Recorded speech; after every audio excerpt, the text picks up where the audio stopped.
you ever wondered what really happens behind those polished smiles on palace balconies when the camera flashes go out? Recently, royal observers and the online community have been buzzing about a hypothesis, a moment of profound impact, a moment that is said to have shaken the very foundations of tradition. It seems that months of silence have been broken, not with a dry press release, but with a voice carrying undercurrents of emotion. Numerous unverified sources suggest that a woman traditionally considered a symbol of composure, the Princess of Wales, has chosen an unprecedented path to protect the most fundamental values of motherhood. Is there a secret hidden behind these seemingly perfect royal portraits? Let's analyze the controversial data. Amidst the flow of public events, questions are beginning to arise about the absence of a little star in the family.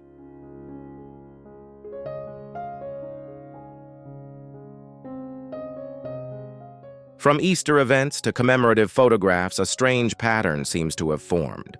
Particularly suspicious is a family photo, where image experts believe algorithmic editing has been used.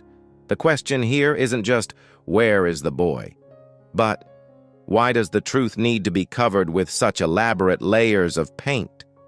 Some theories suggest that this is not simply a physical absence, but rather a top-secret protection against a fragile reality that the palace is not yet ready to reveal.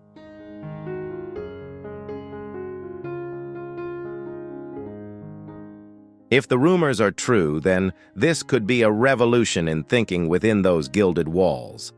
The image of a mother standing up, overcoming all the barriers of tradition to protect her child's special status, has created a powerful wave of emotion. Insiders suggest that this is not just about releasing information, but a declaration of transparency. It's a moment where the naked truth confronts the glitz and glamour of power. A crack has appeared in the system of information control, and the person who created it is none other than the most beloved figure.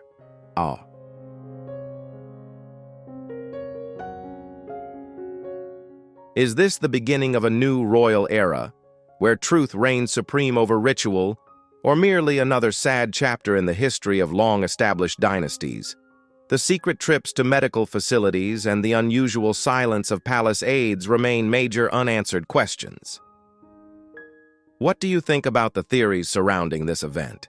Was Catherine's decision to speak out really the right step to protect her family? Please leave your opinion in the comments so we can discuss it together.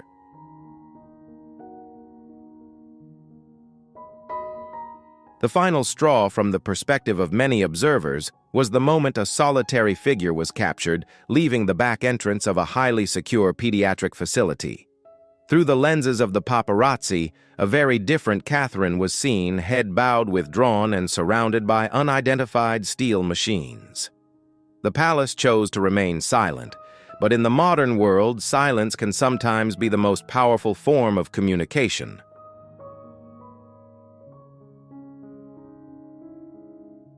That photograph was not just a data file.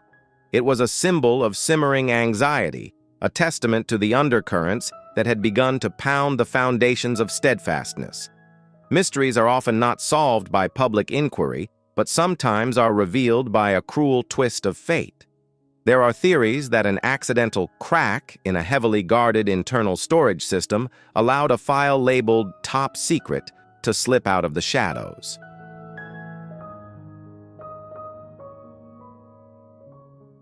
This appears to be less of a deliberate conspiracy and more of an administrative error, a momentary lapse in the vast machinery of operation.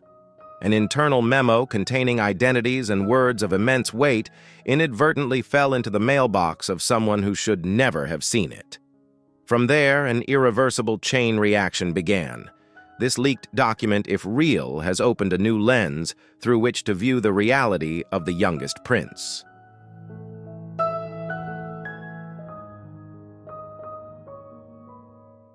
Instead of well wishes, the page was filled with dry medical jargon, the progression of symptoms, tracking the long-term roadmap, or abstract concepts about differences in neurological development.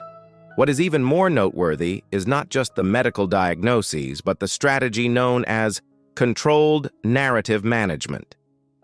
This raises a philosophical question. Why would a child's natural development require a communication strategy as complex as a military campaign? Could it be that behind those gilded walls, the truth is being weighed and measured to conform to the mold of royal power?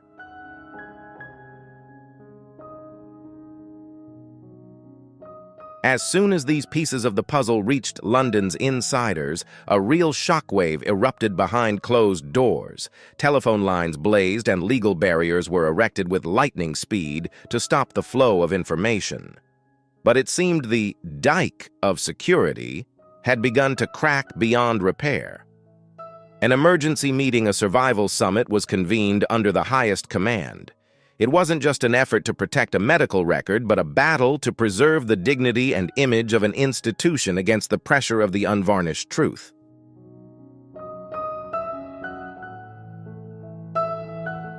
In the war between the right to know of the public and the right to be protected, what are the most humane boundaries regarding a child's privacy?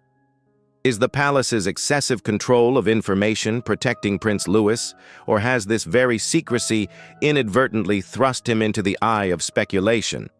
At a summit where power is highly concentrated, presence is often mandatory. Yet the focus of all attention is on one particular individual. Vast, empty space. The chair reserved for Catherine remained empty, raising a bigger question than any explanation could offer. P.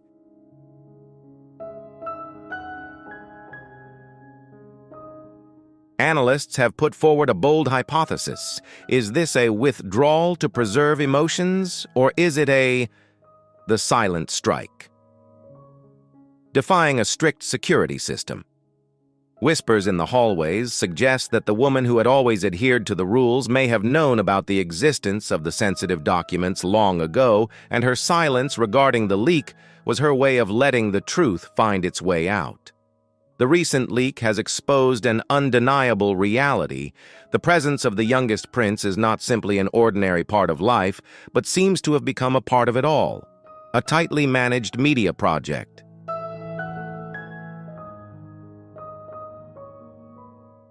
People are beginning to doubt the authenticity of those smiles on camera. Could there be a meticulously staged script behind it designed to conceal a dark area that the palace believes the public is not yet ready to accept? The biggest question now is no longer about health, but about the ethics of transparency. The tension reached its peak behind closed doors, where an unprecedented confrontation is said to have erupted. Witnesses recounted that Princess Anne, who was considered a symbol of unwavering steadfastness and absolute loyalty, chose to break all protocol.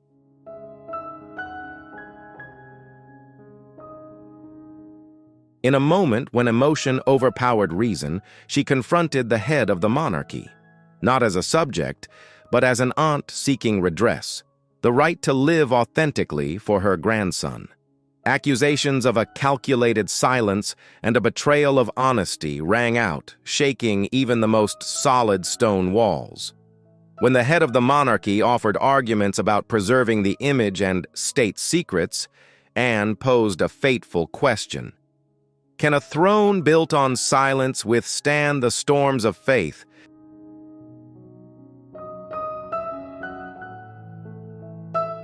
The moment she left the meeting, marked by signs of emotion, was not merely an act of departure, but a clear polarization.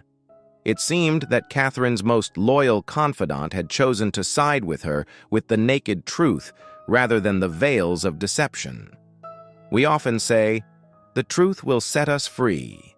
But in the world of supreme power, is truth a gift or a fire that can consume everything? In her most solitary moments, it is believed that a powerful whisper became Catherine's last refuge.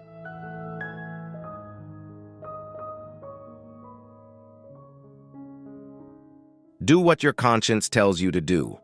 It wasn't just advice, but permission for her to step outside established norms.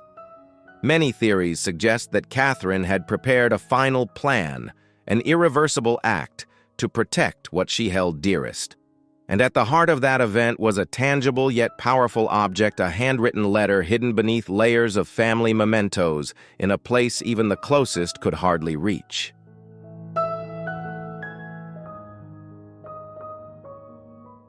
Without royal insignia or garish red seals, the letter was simply words on cream-colored paper. But hidden behind that simplicity was something, a powerful wave of repressed emotions. It is said that the letter was found by chance during a rearrangement of private spaces in Kensington.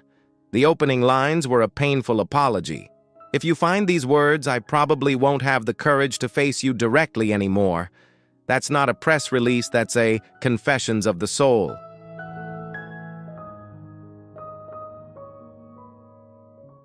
In those pages, Catherine is said to have poured out her heart about a parallel reality unknown to the world.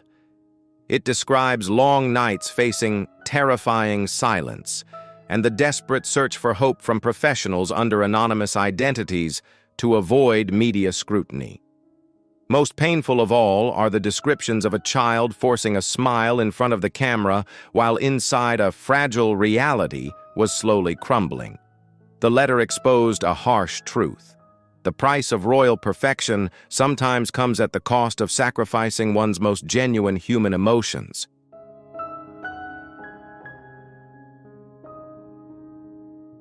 Catherine did not direct any reproach at William.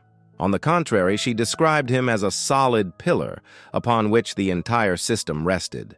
However, she also bravely exposed the cracks in his soul. Behind his imposing public image, this man is said to have endured intense inner struggles immersed in the silence of the palace walls. This is a deeply humane and insightful observation, showing that even those at the pinnacle of power are merely ordinary human beings in the face of family pain.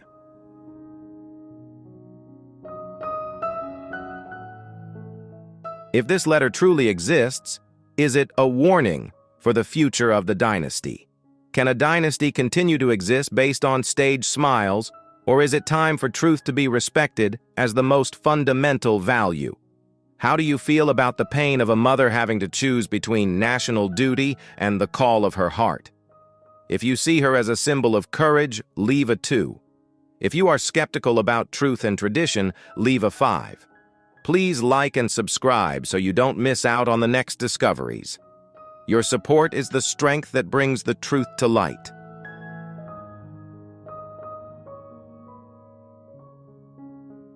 Catherine used her final strokes to paint a completely different portrait of her husband.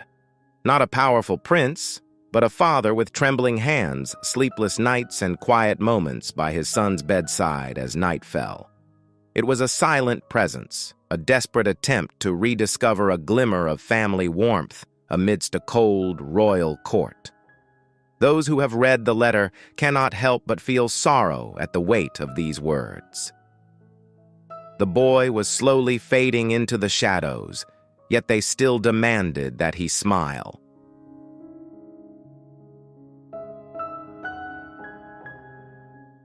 That statement was not merely a sigh, it was an exposure of an invisible but ruthless pressure where public image was placed above human suffering.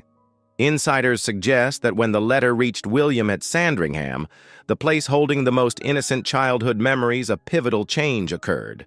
For hours, time seemed to stand still. There were no heated arguments, no rational resistance.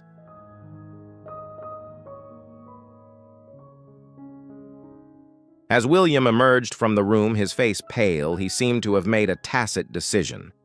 He stopped struggling with Catherine's maternal instincts. He stepped back, allowing her to speak the truth. For the letter was not just a personal account, it was an emotional testament. The palace demanded ultimate transparency.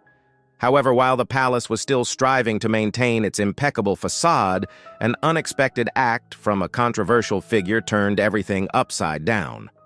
After years of estrangement and seemingly irreparable rifts, a brief but powerful message arrived from the other side of the world. You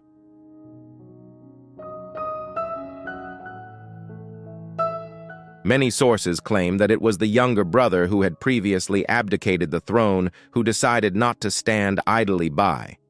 With the experience of someone who had tasted the suffocating grip of secrecy, he sent a haunting message: "I understand the feeling of being kept in the dark.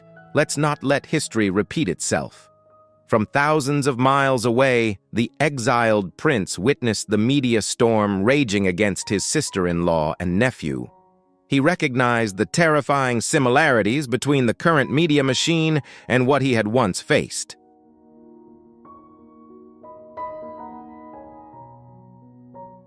This time, he didn't choose the palace's official diplomatic channels. He opted for a more direct approach, breaking traditional rules to create a seismic shockwave. This intervention not only shook the crown, but also forced those in power to confront a question: is the silence meant to protect the dynasty, or is it actually destroying the people within it? Will the appearance of the prodigal son be the spark that burns away the remnants of old rituals, or will it be the bridge to mend a family on the brink of collapse?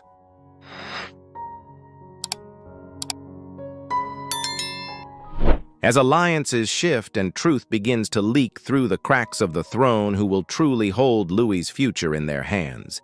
In a system where every communication is filtered through layers of stringent administrative barriers, an event reportedly occurred that completely altered the landscape. Without warning, without intermediaries, a digital bridge was built across the Atlantic. Insiders speculated about a lengthy conversation, 37 minutes, a period long enough for the royal masks to fall off. P.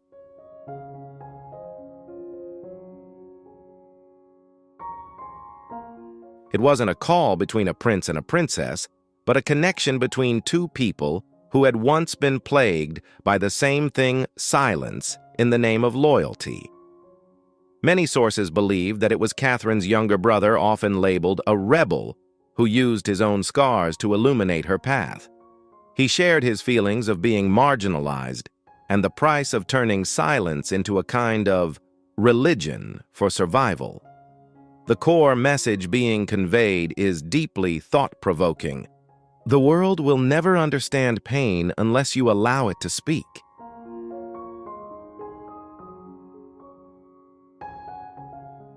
In that moment, Catherine's hesitation seemed to vanish, giving way to a new resolve, a shift in mindset that no ritual could prevent. However, every act of changing reality comes with aftershocks. Thousands of miles away from London, this private conversation is said to have created a clash of viewpoints within Harry's own home.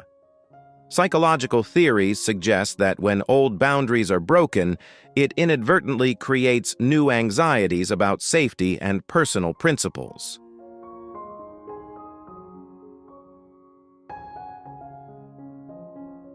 A tense dialogue erupted, recalling the reasons for past separations. But for Harry, this wasn't a political maneuver, but an effort, breaking the cycle of tragedy. What he saw in Louis's eyes, a painful reflection from his own childhood. Later, those close to Catherine said that she regarded those words as a guide during her darkest moments. It wasn't just empathy, but an affirmation that the truth, however painful, remains the only path to freedom. R.I.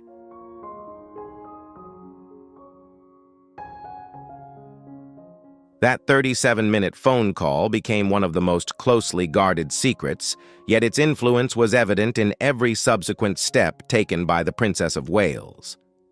Could a call from the exiled truly be the key to unlocking the palace's prison of truth? And as old alliances crumbled to make way for new understandings, what would the monarchy face next? The pressure from the surrounding walls nearly forced Catherine to retreat.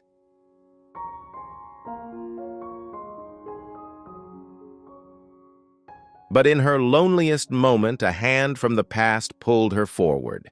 It wasn't an act of revenge, but an understanding of the price of silence. The aftershocks of that call were so great that it shattered the ice between the two brothers, already fractured by history. For the first time in months, a direct conversation took place between William and Harry, without intermediaries or aids. While it couldn't heal all wounds immediately, it opened a door that had been believed to be permanently closed.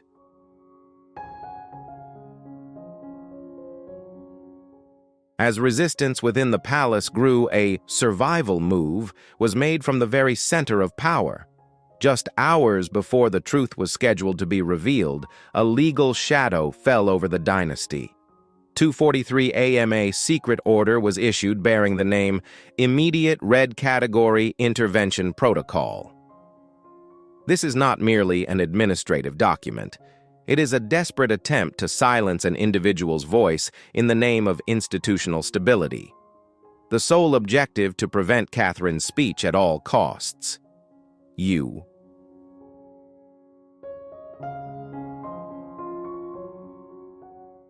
To justify this action, the legal system employed a controversial tactic, doubting the other person's sanity. They sought to construct a psychological profile suggesting Catherine was operating in a state of instability, thereby undermining the legitimacy of her upcoming statements.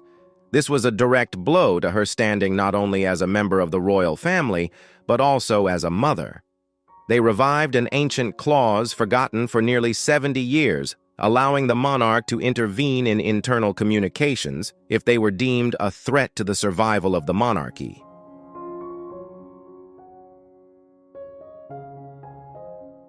The faded ink on outdated documents has been brought out to challenge the modern-day yearning for transparency. The palace is staking its reputation on a risky power game. They are not just fighting an individual, they are fighting against themselves, public conscience. Even the sharpest strategic minds in the palace began to waver.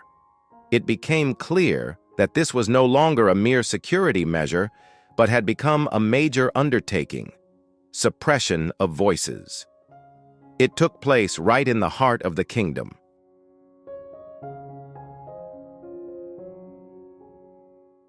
All the pressure now rested on William's shoulders. He was summoned for one final mission to stop his partner before the crack became irreparable. However, after navigating through the fog of truth, William delivered a chilling response enough to freeze the hopes of the conservatives. If an institution must collapse because of the truth, then perhaps it deserves it. When tensions reached their breaking point, an unexpected trigger appeared.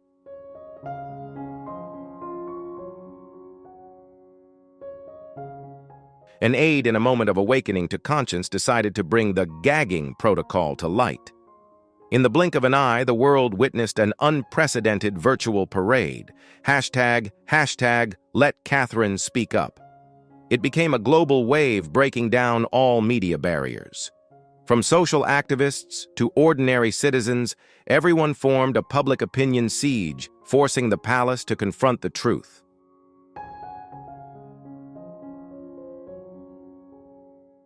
Amidst that storm, the head of the monarchy reportedly retreated to Balmoral. Was it a retreat for reflection or an acknowledgement that control of the narrative had completely slipped from his grasp? The dam had broken. The world wasn't just watching, it was demanding a humane answer. And Catherine, standing silently in the eye of the storm, chose to step into the light. In that historic moment, there were no guards, no flamboyant ceremonial attire, and no gleaming royal insignia.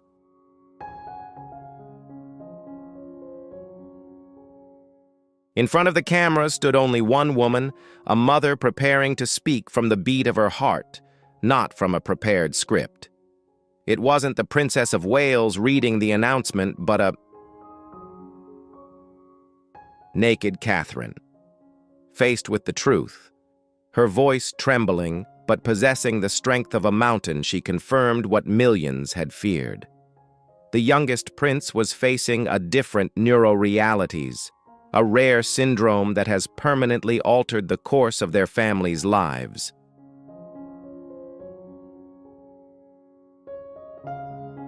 She didn't use dry medical jargon. She spoke of sleepless nights, missed milestones in life, and silent prayers in the dark. But what broke the hearts of her listeners most was her confession about forced silence. She revealed details of meetings where a mother's tears flowed in the name of the stability of the monarchy. When the truth is finally spoken from the lips of someone who has kept it hidden for too long, will the crown still shine as brightly as before?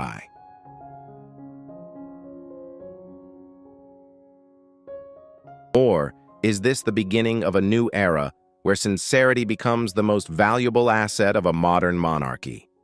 Catherine's final message is not just an explanation, it is a call to action. Ethical settlement. In a system that prioritizes ritual over humanity, she not only speaks for her own flesh and blood, but also represents all innocent souls born into the cruel light of fate, where the burden of expectations rests upon them from their very first breath.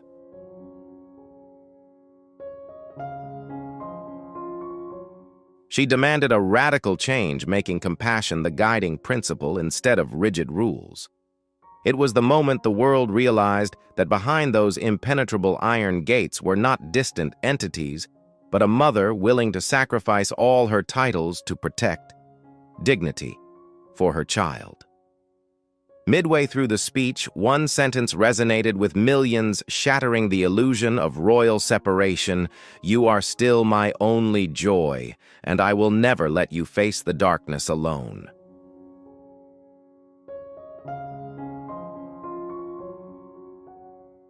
In just 12 short minutes, Catherine not only spoke to one nation, she changed the world. It was no longer a typical royal news broadcast, but a turning point in humanism. The power of sincere words shattered even the most carefully orchestrated scenarios of the monarchy. The world's reaction was like an emotional tsunami. Television programs were interrupted and the internet was flooded with prayers.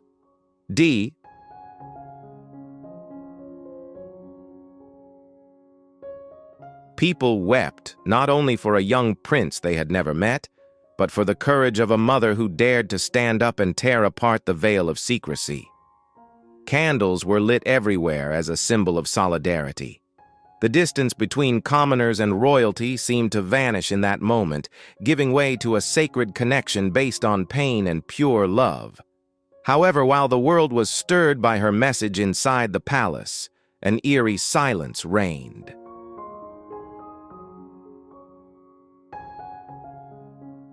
The gilded corridors now carry a heavy atmosphere of final confrontation. With the secret dam broken, how will the machinery of power react to salvage what remains? Or is this the beginning of the collapse of an old way of life? What unfolds behind those closed doors could completely redefine the future of the crown, a future whose truth has now become clear. It became an uncontrollable variable.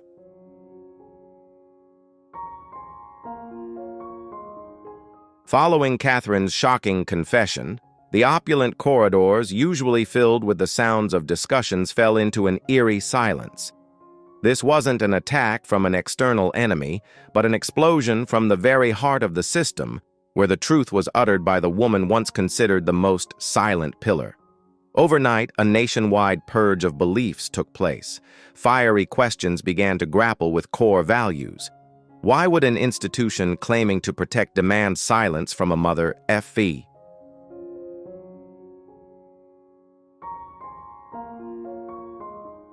This rift was not limited to legal texts. It had seeped into the very core of loyalty which had long been taken for granted.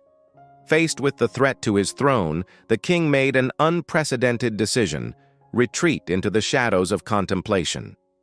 The suspension of official duties was not merely for reflection, but also symbolic of the weight of truth that had caused the monarchy to falter. Meanwhile, William and Catherine chose a deliberate pause.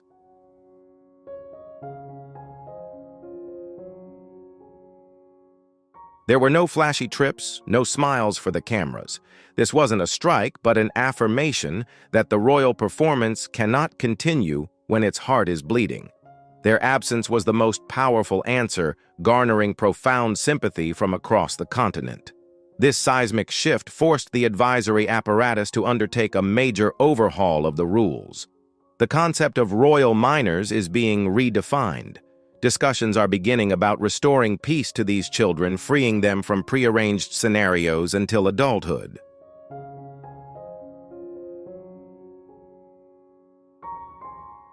Scrutiny no longer stops at public opinion but has surged into the halls of Parliament. Questions regarding transparency and financial resources are being raised with a resolve firmer than ever before. An institution once considered immune to investigation must now face the mirror of truth and the weight of accountability. Amidst the ruins of outdated rules, the image of Catherine emerges more radiant than ever. She is honored not for her title, but for her crown of courage.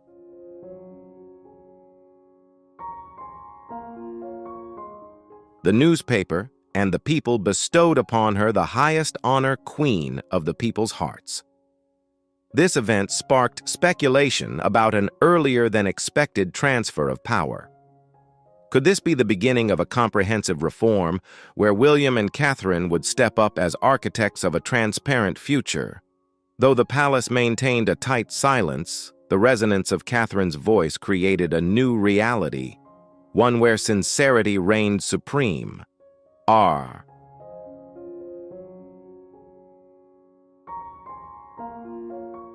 This information is for reference only based on hypotheses and unverified public rumors or opinions. Let's discuss this through the lens of objective analysis. Truth does not always lie in what we see, but in what we feel. If you believe that a mother's compassion can shake the foundations of an entire dynasty, press 1. If you remain skeptical amidst the thickening mist, press 0. Don't forget to like and subscribe so we can continue our journey of decoding the profound echoes of history. In the world of symbols and heritage, sometimes silence carries more weight than 1,000 words. We are witnessing a historical split, not just within a family, but within the very concept of power in this new era. On one side is the dazzling light of the media, where personal stories are woven into focal points. On the other is the stillness of London's ancient walls, where chess pieces are being set for a future longer than any television contract. Numerous observers suggest that Prince William is exhibiting the demeanor of a chief architect of the future. Instead of reacting to the onslaught of public opinion, he chooses to strengthen the foundations of the institution. The question now is no longer, will it happen, but when is the optimal time? Redefining titles is not merely an individual act, but a symbolic restructuring. In an era of transparency, possessing a title is no longer seen as an immutable privilege, but a responsibility tied to genuine dedication.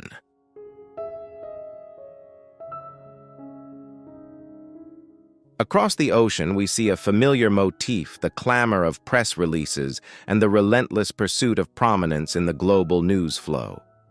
However, there is a systemic truth that few mention titles within a dynasty are not mere ornaments to be possessed. They are the very breath of tradition. When direct blood ties are no longer the sole basis, the distinction between heir and companion becomes more pronounced than ever in ancient ceremonial rules.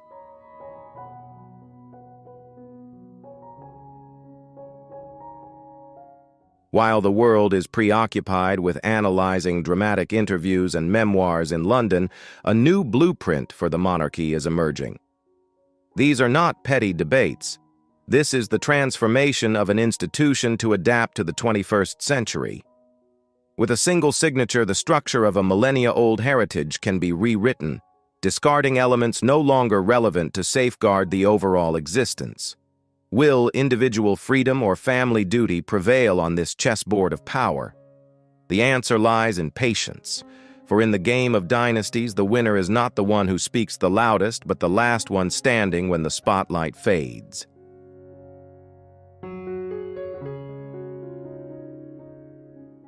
While the outside world is awash in sensational headlines behind the solid oak doors of Kensington and Clarence House, a different script is being rewritten.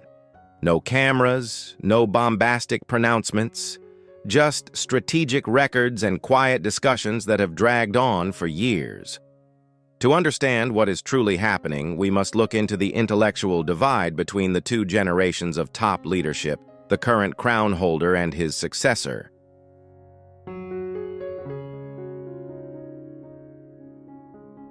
King Charles, as a conciliatory father and monarch, always believed in second chances.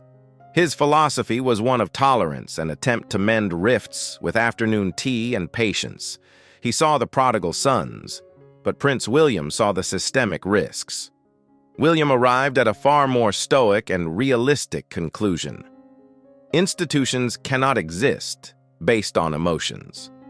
In the eyes of the successor, protecting the millennia-old heritage is the ultimate priority, transcending all personal feelings.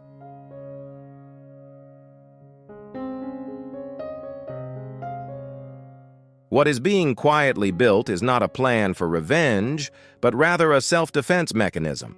William understood that when a name tied to traditional values is used as a commercial tool, from podcasts to book covers, its sanctity is eroded. The precedent was there. What had happened to previous members of the family was proof of the system's resolve. This wasn't revenge, but a revolution, necessary surgery to ensure the purity of future leadership.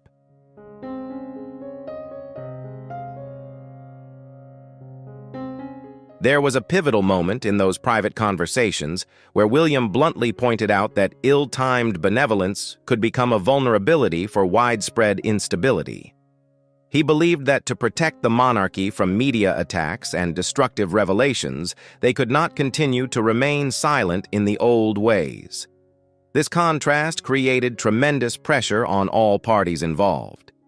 Across the ocean, resistance was understandable, for when symbols of power are shaken, the structure of personal influence crumbles with them.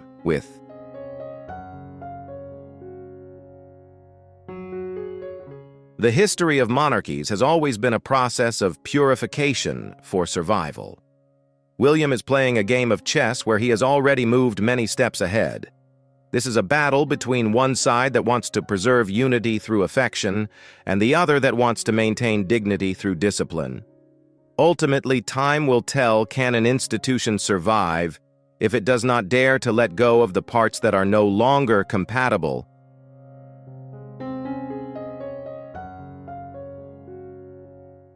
We are drawing closer to the point where the line between family unity and the survival of an institution becomes clearer than ever. King Charles, with the heart of a father, sees the cracks that need to be filled with kindness. He sees individuals' memories and hopes for reconciliation. But on the opposite side, Prince William sees a system error. In the successor's thinking, this is not a matter of emotion, but a model being exploited, eroding the foundations built over thousands of years of history. Construction workers. Construction.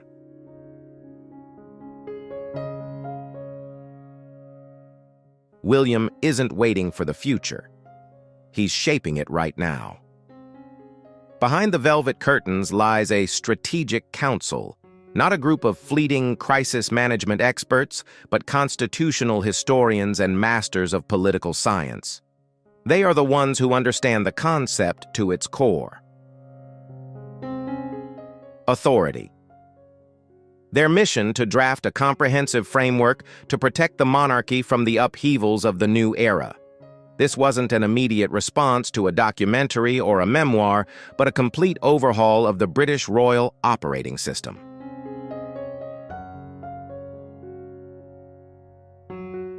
A new charter is gradually emerging with non-negotiable rules. William wants to eliminate the ambiguity that has existed for too long. He aims for a system where titles and privileges are not gifts of blood, but rewards of service. The line will be redrawn sharply. You cannot simultaneously possess the dignity of a national symbol and freely operate it as a personal brand in the commercial market. If you choose independence and glamorous contracts, that's your right, but you will no longer be part of the symbol machine.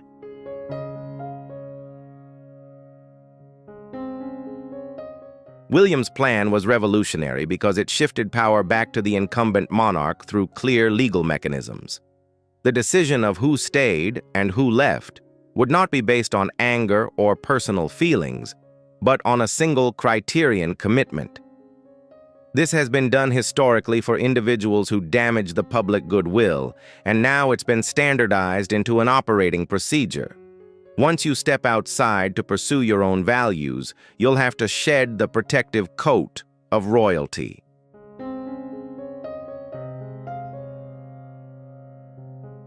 This battle isn't just about titles on paper, but about redefining what it means to be a member of royalty in the 21st century. William is building a legal fortress to ensure that whoever comes and goes, the institution will remain. As the spotlight fades, what remains is not personal squabbles, but a purified system ready for the challenges of the future. In the philosophy of ancient dynasties, there is a harsh truth. When you step through the gates to seek personal freedom, the glory of the institution will not follow you.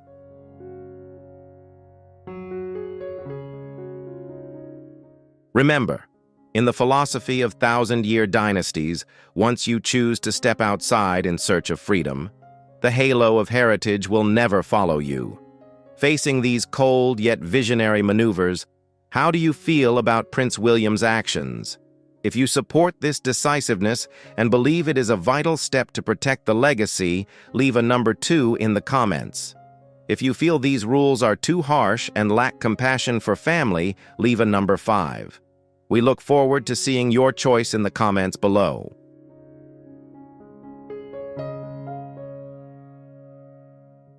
Prince William's entire vision is encapsulated in one powerful idea. If a symbol belonged to everyone, it would lose its meaning to everyone. The power of a dynasty lies in its uniqueness. Once its noble title is juxtaposed with consumer goods or social media posts, its sacred value vanishes. A constitutional legacy turned into an entertainment accessory. William did not act out of anger or personal vendetta.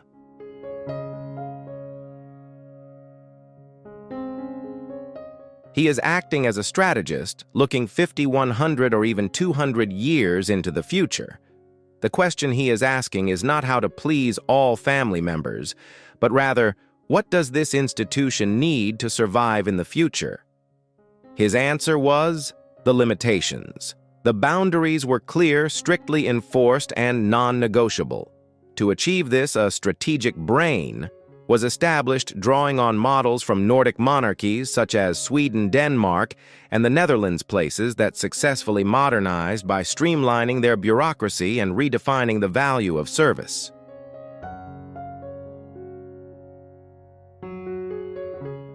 This is the biggest difference between the present and the past.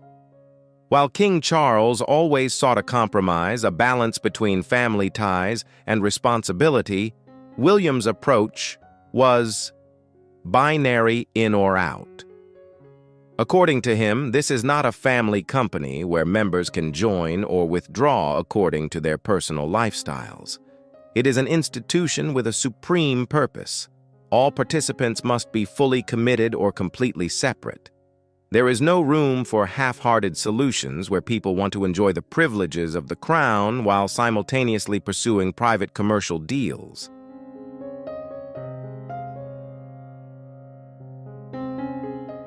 In the face of attempts to maintain power through legal means or media, the new system William is building is creating a constitutional fortress. When rules are codified and based on the principle of service, any individual resistance becomes insignificant in the face of institutional weight. The truth is, the world may change, but the essence of monarchical authority always demands a sacrifice of the ego for the common good. We are witnessing the birth of a new era, an era where glory is not measured by media fame, but by unwavering adherence to core values.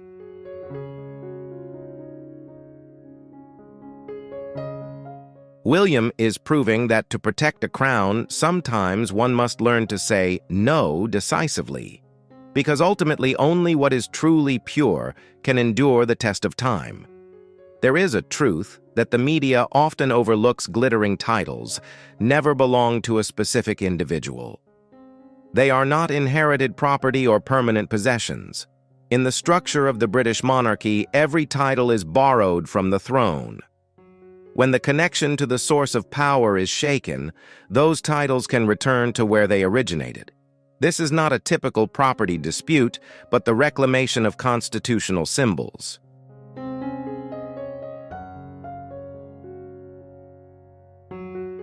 In the world of administrative procedures, there is a term that sounds dry but carries immense weight: letters patent, royal patent. Don't let the name fool you. This is essentially a supreme executive decree of the monarch. No noisy parliamentary votes, no complicated referendums. With just a carefully drafted document and the signature of the head of the monarchy, the entire power structure, the order of succession, and royal membership can be fundamentally altered. This is the most powerful tool, allowing the king to redefine his common home in an instant.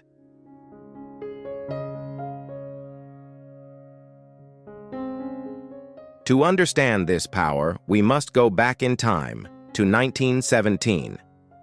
Amidst the upheavals of the era, King George V recognized a paradox: the proliferation of titles was diluting the value of the royal family. Distant relatives' branches, no longer contributing to the common good, were still holding these prestigious titles. With historical determination, he issued a decree to narrow the list of those called prince and princess. This was not personal animosity, but a campaign, refining symbols to protect the prestige of the Windsor family.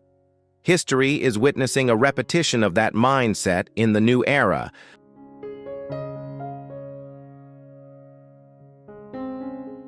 Amidst speculation about legal battles or intentions of resistance, there is an invisible but solid barrier: royal privileges. Once a decree has been issued based on long-standing constitutional rules, any individual attempts at litigation are often rendered ineffective against the will of the monarchy. Disputes over names or membership are no longer matters of emotion, but of formal legal documents. A lack of understanding of these mechanisms sometimes leads to illusions of power that are unrealistically impossible to fulfill.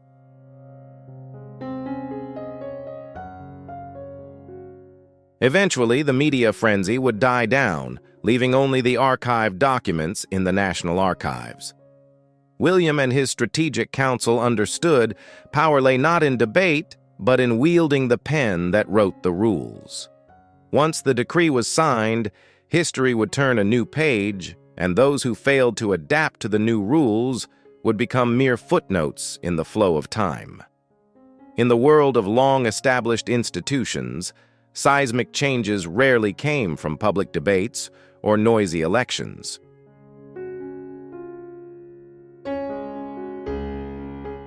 It comes from the stillness of the pen. A group of people might be considered representatives of a dynasty in the morning, but by afternoon that position may be a thing of the past. This is the privilege of supremacy. No approval needed, just a signed decision, and the course of history will change. Many sources suggest that a strategic update lies in the archives of Kensington Palace, awaiting its moment of realization. This draft carries a simple yet revolutionary message. Titles are associated with dedication.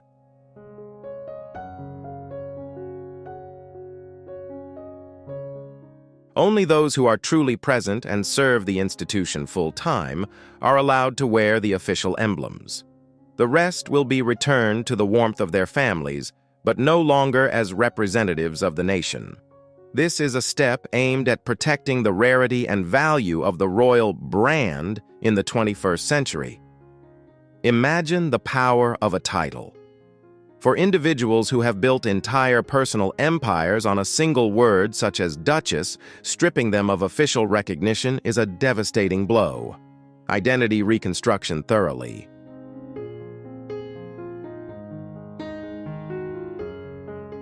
When institutional backing disappears, that title is no longer a magic key to unlocking doors of power or multi-million-dollar contracts. It becomes a ceremonial title lacking the weight of legitimacy. In the world of high-level partnerships, the difference between official representative and related party is a chasm of value. Every speech, every production project, or every international event we see largely revolves around royal appearances.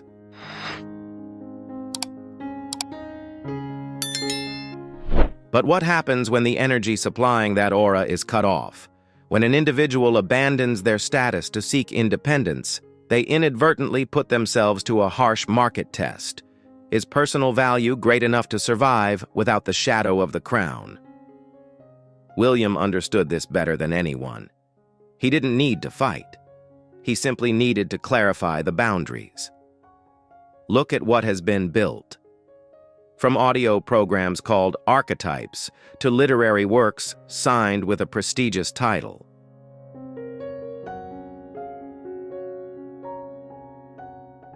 In the world of influence, every speech, every appearance, and every branding deal is anchored to a single pillar of support: title. It's not just a name, it's a master key that unlocks doors that an ordinary celebrity could hardly reach. But what happens if that support suddenly disappears? Imagine a new reality when the signboards at international events only display a personal name without the backing of a crown. The entertainment world is inherently pragmatic in its calculations of value. They don't just pay for fame, they pay for value, exclusive and legitimate.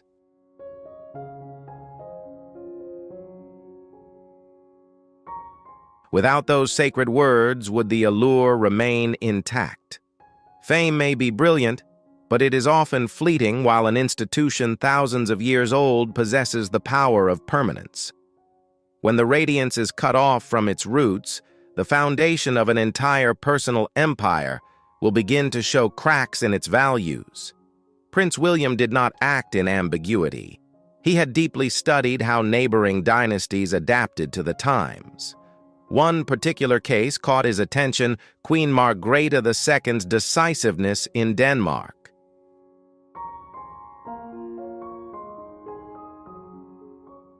With a single statement, she streamlined the monarchy by revoking the titles of her own nephews. Her reasoning was clear. The monarchy needed clarity of roles, not the chaos of symbols without accountability. William observed how the world reacted, how public opinion stabilized, and how the Danish monarchy became lean and stable. It's definitely better after that surgery.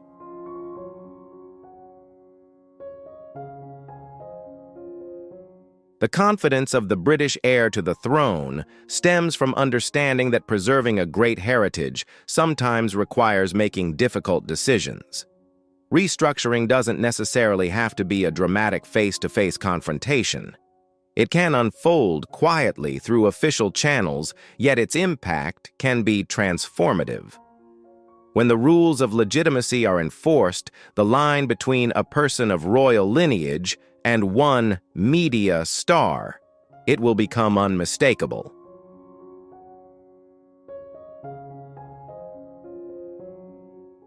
History has proven that the longest-lasting institutions are not the most rigid, but those that adapt before being forced to. Prince William learned a valuable lesson from the northern dynasties. Decisiveness doesn't need to be accompanied by noise.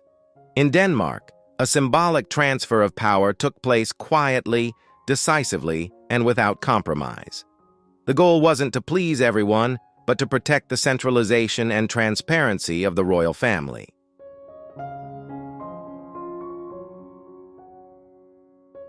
When the lines are redrawn, the gray area of privileges without accompanying responsibilities will be completely eliminated. While London is quietly building a legal fortress across the Atlantic, alarm bells have begun to ring.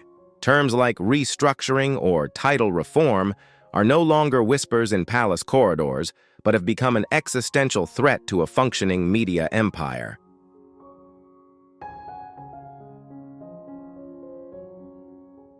Realizing that their foundation depended entirely on their connection with the royal court, a bold strategy was devised, commercializing the sacred. The idea of turning a royal title into a trademark began to take shape, an attempt to transform national heritage into corporate assets existing independently of the will of the crown. This was an unprecedented confrontation in history. One side viewed the title as service to the Constitution. One side considers it as brand identity.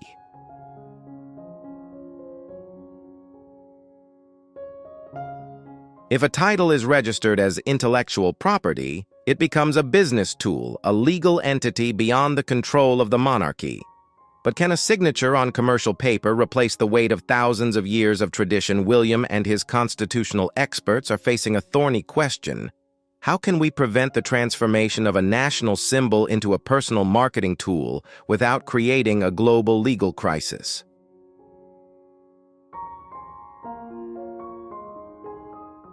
William understood that the power of the monarchy lay in its monopoly on legitimacy.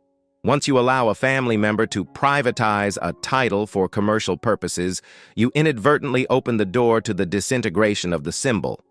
His answer remained consistent clarity. There are no middle ground. You can't be both a businessman running a global brand and a representative of the monarchy. This separation is necessary to protect public trust and the sanctity of the heritage.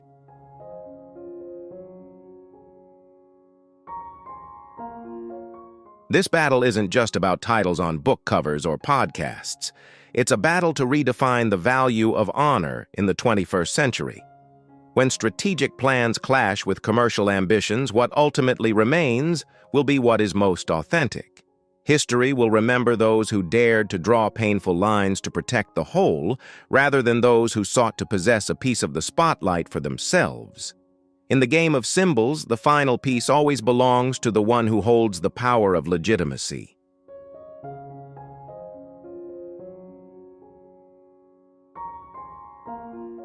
In an attempt to secure the future, a purely commercial idea was proposed, trademarking a royal title. The goal was clear: to transform a noble title into a business asset, a brand that could be protected by civil law. However, in the world of monarchies, applying a checkerboard mentality to a national-level chess game was a systemic mistake. They forgot that only the crown has the right to decide what belongs to it.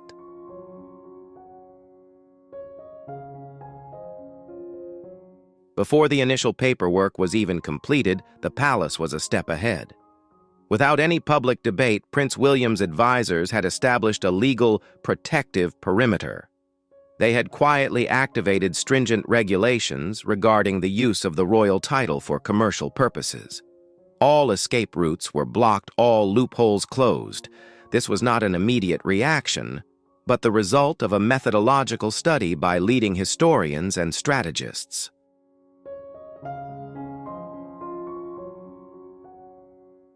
The message from Kensington Palace was very strong: the crown of bestowal and the crown of control. You can't take a piece of an institution, take it out into the world, and turn it into a personal business tool. William demonstrated a completely new style of leadership, far removed from the diplomatic finesse of the previous generation. He didn't seek compromise. He redrawn the lines with permanent ink where there was no room for alternatives or half-hearted negotiations.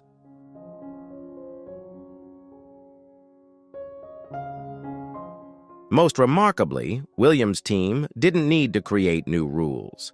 They simply activated rituals and precedents that had existed for centuries. By deeply understanding the existing system, they transformed ancient rules into the most powerful modern tools. They were prepared for every situation, every reaction, and every legal loophole. While their opponents were still grappling with the concept of trademarks, the dynasty had already asserted ultimate ownership of its own history.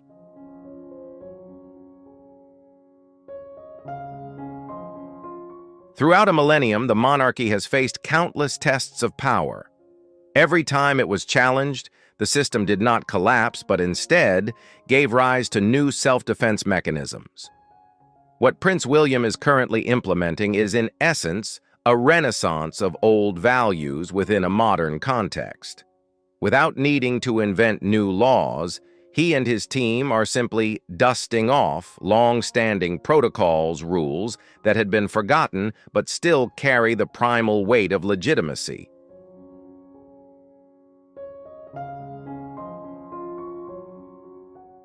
This approach possesses a brilliant strategic quality. Change is not presented as an act of punishment or a personal confrontation, but rather as a process of transformation, modernization, and streamlining. Who can object to clarity? Who can resist making an institution more transparent and fit for the 21st century? By firmly linking every decision to the flow of tradition, William created an impenetrable shield. You cannot challenge an institution when it is operating according to the very rules that have sustained its existence for generations.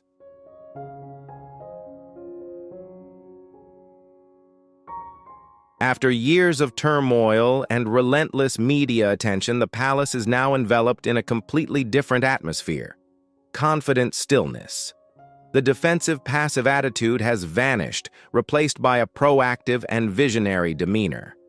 Even the most discerning observers must acknowledge that this is a strategic move at the highest level. There are no more public debates, no more emotionally charged counter-messages. The institution has chosen a dignified silence as its response to all the external noise.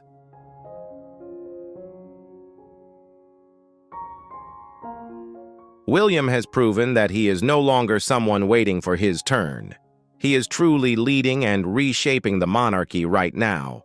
With his dignity above the noise mindset, he has transformed challenges into opportunities to renew the entire system. His patience and methodology have created a sharper, more focused, and more purposeful entity.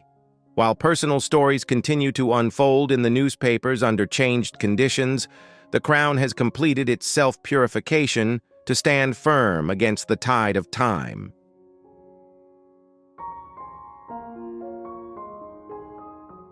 When the oak doors close and the mystique of royalty is no longer included as part of the brand's gift package, an existential question arises. Where does the true value of an individual lie when separated from the cradle of institution? In the chambers of power of the elite, what remains of the invitation, when the strength of millennia of history is no longer a foundation?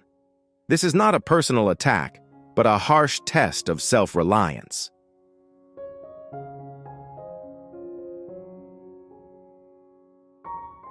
The crown doesn't need to be destroyed because it possesses the most powerful weapon, time and evolution.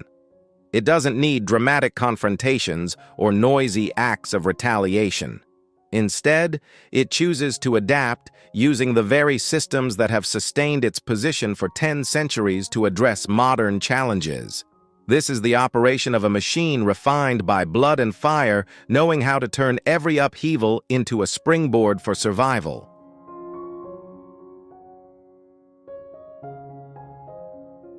While the world was captivated by the hype and sensational headlines, a long-term game was underway. William and his strategic team proved an enduring truth. Real power doesn't belong to the person who speaks the loudest in the room, but to the person who understands the system best. They aren't building sandcastles on media, they're forging foundations of steel. The heir's confidence doesn't come from fleeting fame, but from mastering the operational codes of an empire that will never sink.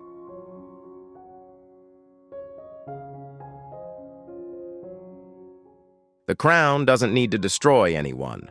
It just needs to patiently wait until the rules of the institution fulfill their mission. Now the moment of waiting has ended. The plan of the chief architect, the one who holds power in the shadows of silence, is gradually becoming a reality. A new era has begun where legitimacy is paramount, and what doesn't belong to the foundation will automatically be filtered out by the currents of history.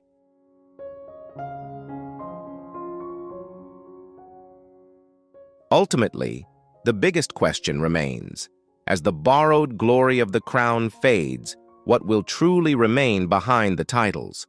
The British monarchy doesn't need to speak out to assert its power. It simply lets the system operate according to the iron laws of history. Prince William has proven that in the game of symbols, the winner isn't the one who makes the most noise, but the one who knows how to preserve legitimacy amidst the storms of the times.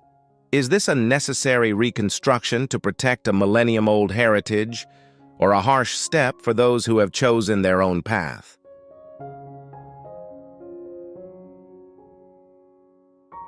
We'd really love to hear your perspective. Do you side with King Charles's tolerance, or do you support Prince William's steel discipline? This is for reference only based on unverified hypotheses, rumors, and public opinion. Let's discuss this from an objective analytical standpoint. Don't just sit there, interact with me. Press 1 for curiosity and 0 for skepticism. Hit like and subscribe. At the heart of London, where the stone walls of Buckingham Palace have stood firm for centuries, there has always been a captivating contrast. On one hand, it is a symbol of stability and unchanging tradition. On the other, observers pose a major question. Is that stillness a sign of true calm, or merely a flawless facade concealing powerful undercurrents of change? Recently, international public opinion has been abuzz with speculation about a quiet transition, one in which figures long regarded as operating behind the scenes are gradually stepping into the spotlight to reshape the established order. In a world of ritual, every step and every glance carries its own hidden code. Unverified sources suggest that the presence of Queen Camilla appears to be facing unprecedented challenges from the very long-standing pillars of the family itself. The hypothesis of necessary conservatism speculation has centered on Princess Anne, often hailed as the hardest-working member of the royal family. Is there or is there not a clear divide in viewpoints between deeply rooted tradition and the changes unfolding today?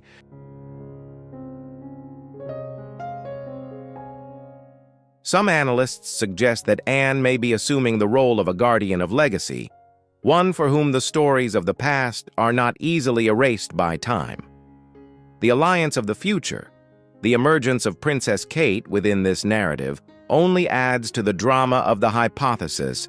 Could there be a tacit consensus among the palace's generations of women about redefining what it means to be a true symbol? To fully understand the current tensions, we must look to the flow of history itself.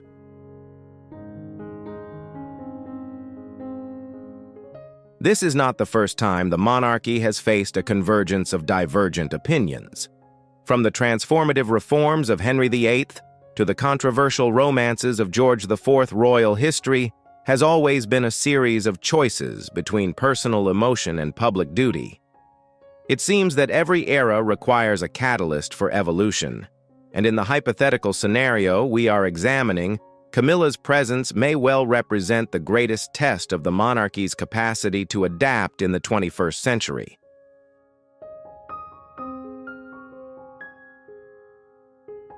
Behind closed doors, what is truth and what is merely fragments of speculation, pressures of loyalty, responsibility, and public image can create challenges that outsiders can scarcely comprehend.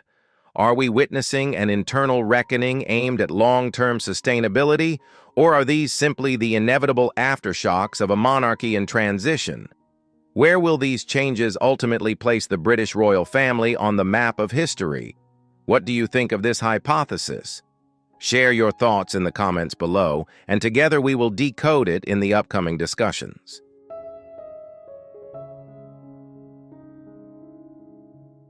In the digital age, life for members of Buckingham Palace is no longer limited to state visits or ceremonial appearances. Through the lens of systems analysts, they are living inside a vast glass chamber where every breath and every exchanged glance is decoded like a form of political cipher. Why does the public constantly search for signs of fracture? Perhaps because excessive perfection often feels unreal.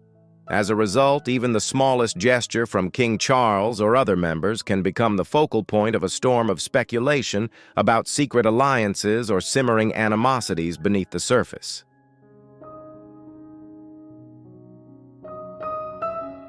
The presence of Queen Camilla within the current power structure is regarded as a unique variable. From an analytical perspective, her transition from a controversial figure to the consort at the apex of the monarchy has been a journey marked by immense pressure. The hypothesis of division raises the question of whether the royal system has truly been able to absorb this presence. Some informed voices argue that her ascent has not only polarized public opinion, but also created a kind of mechanical pressure on internal relationships where old and new values are colliding with particular force.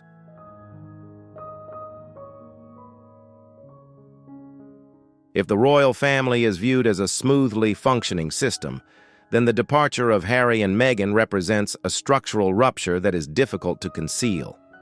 Explosive interviews and direct criticism from the outside inadvertently stripped away the glossy veneer exposing internal contradictions that had previously been dismissed as mere family matters. In a highly dramatic hypothetical scenario, this event is seen as the catalyst that escalated long-standing tensions within the palace into an existential challenge for the monarchy itself.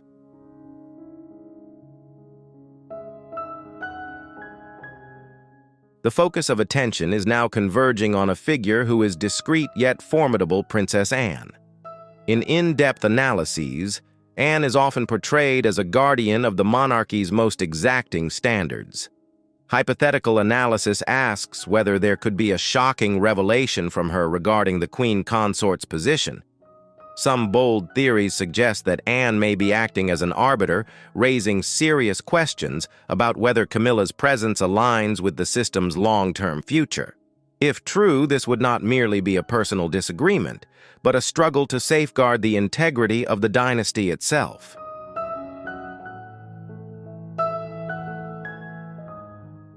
Buckingham Palace today resembles a chessboard filled with countless potential moves. Leaks about reconsidering the position of a key figure may be nothing more than trial balloons to gauge public reaction, or they could signal the early stages of a comprehensive overhaul. Will the monarchy choose to preserve a flawless exterior, or will it confront its fractures head-on in order to restructure? And in this intricate power game, who will ultimately be the one to uphold the very foundations of the royal institution amid the turbulence of a changing era?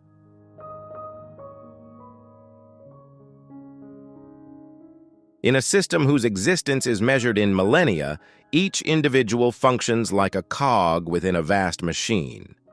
Princess Anne and Princess Kate have long been regarded as quiet architects, shaping the image of a dutiful and principled monarchy. If Anne embodies iron discipline and absolute loyalty to duty, Kate represents composure and refined diplomacy. What then happens when these two inherently steady pillars appear in hypotheses of discord with the new center of power, Queen Camilla?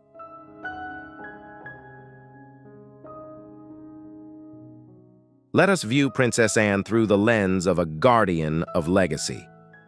Princess Anne, with her notable bluntness, may not merely be expressing personal character, but rather activating a mechanism to protect that legacy.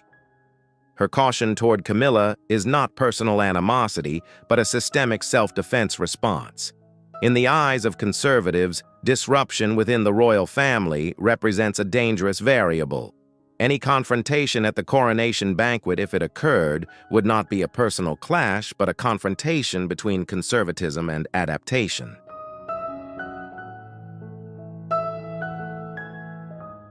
If Anne chooses a direct approach, Kate employs a different language of power, the absence of protocol.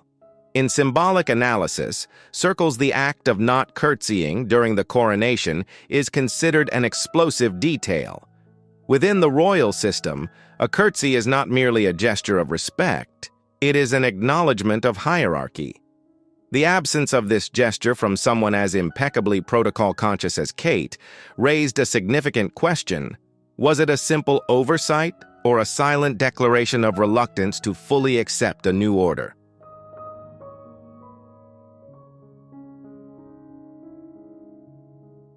Kate's silence at times carries more weight than 1,000 words, hinting at an undercurrent of polarization unfolding beneath the veneer of unity. Why does everything circle back to tradition? Because in the royal world, tradition is the single thread preventing the dynasty from unraveling amid social upheaval. Even the smallest breach of long-standing rules can trigger a domino effect, leading to systemic disorder. From the perspective of some key figures, Camilla's presence appears to be testing the very limits of those binding threads.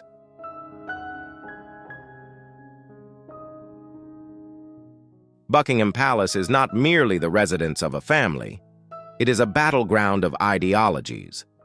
On one side stands the steadfast adherence to traditional values embodied by Anne and Kate. On the other, the effort of the Queen Consort to assert her position.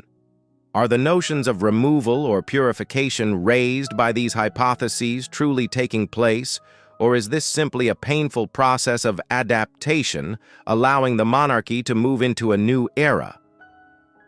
The answer likely does not lie in official statements, but in glances exchanged, steps taken, and the curtsies that will or will not appear in the future.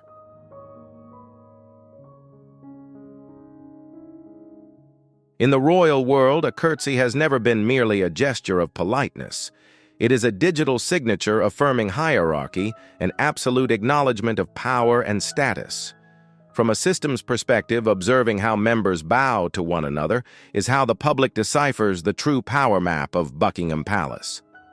At the coronation, the most symbolically charged event of a reign, the actions of the Princess of Wales fell under the media's microscope. The absence of a formal, unmistakable curtsy from Kate toward Queen Camilla gave rise to a startling hypothesis.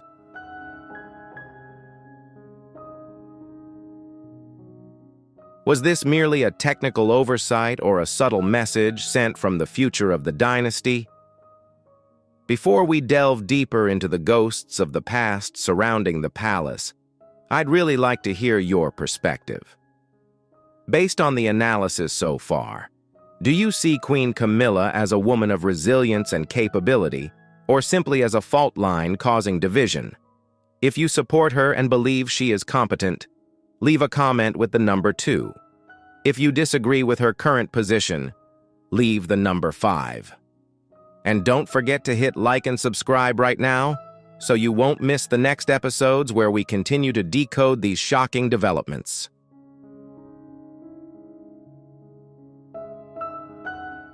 Some voices suggest that we may be witnessing a subtle modernization of the royal image. Rather than elaborate rituals, a gentle nod from Kate could be interpreted as an expression of minimalism in the era of King Charles III. However, analysts pose a sharper question for someone long regarded as a symbol of propriety. Like Kate, could such subtlety truly be accidental? The hypothesis of silent resistance emerges when the wife of the future king, entrusted with safeguarding traditional values, chooses to meet the Queen's gaze directly. Instead of bowing her head, it may be seen as a deliberate act of crossing the line.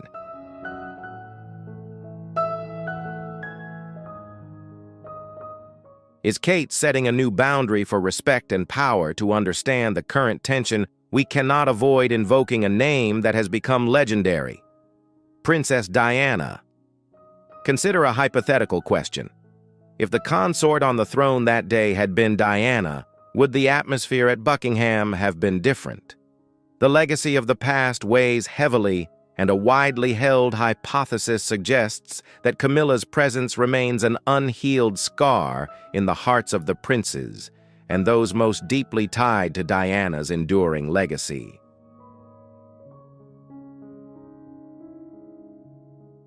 If the upheavals of the past had never occurred, would Harry have left?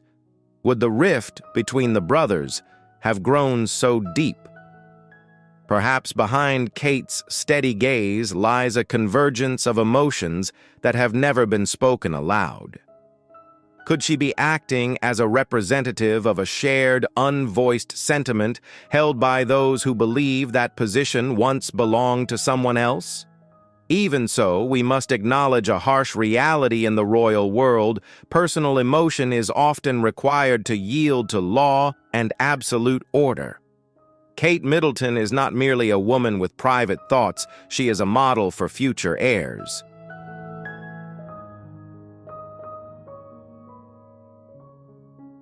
Bypassing an important ritual may be seen as a risky distraction, but it could also be a strategic move in the monarchy's transformation under King Charles. The ultimate goal is to ensure the dynasty's survival, yet the price may sometimes be the sacrifice of rules that have existed for centuries. Was Kate's nod toward Camilla a gesture of refined respect, or the punctuation mark ending an era of absolute deference? And how will these simmering tensions reshape the face of the British royal family when William and Kate formally assume the throne?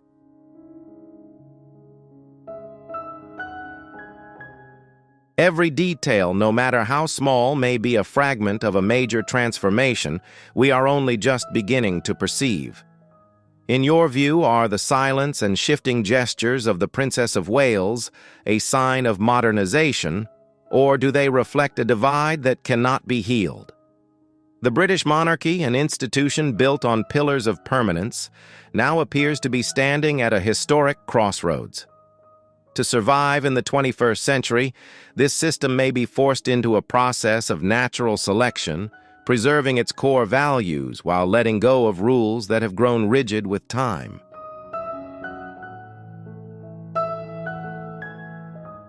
Reconsidering long-standing rituals such as the curtsy can be seen as part of a risky yet necessary modernization strategy.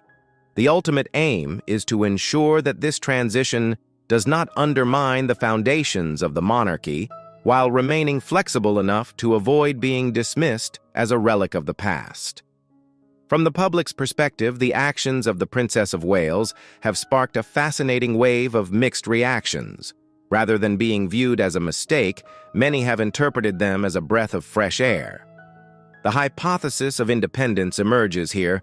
Could we be witnessing a new generation of royals refusing to play the role of pre-programmed puppets?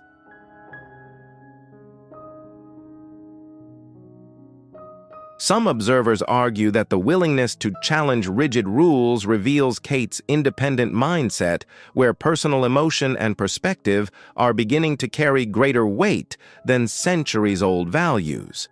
However, all change encounters resistance. For staunch traditionalists, the act of curtsying is not merely a sign of personal respect, but a symbol of social stability and order.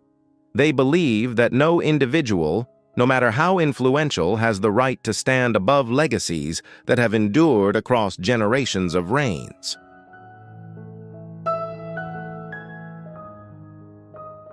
This contradiction fuels an endless spiral of debate. Is the relaxation of protocol a step toward modernity, or the beginning of fractures within a system built on absolute formality? While Kate represents subtle change, Princess Anne has emerged as the figure most clearly reflecting dissatisfaction with the current state of affairs. Anne's caution toward Queen Camilla appears to go beyond personal tension. Why would someone as devoted to duty as Anne view Camilla as an incompatible variable?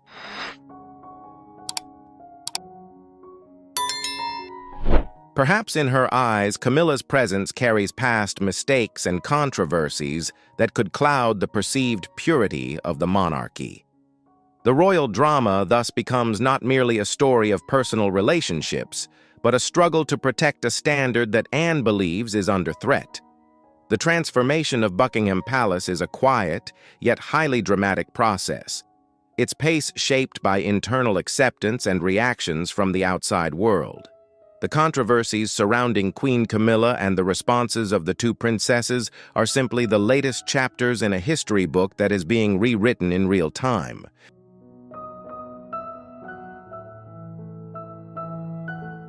Will a more modern monarchy bring it closer to the people, Or will the loss of traditional rituals cause the dynasty's aura to fade? In the flow of history, some stories do not end when their main characters exit the stage. Instead, they become shadow legacies that linger over the present. The life of Queen Camilla is a striking example of how the past can shape and sometimes imprison public perception for decades. Recently, as her status has been elevated, the codes of the 1980s and 1990s have once again been decoded through a lens of skepticism.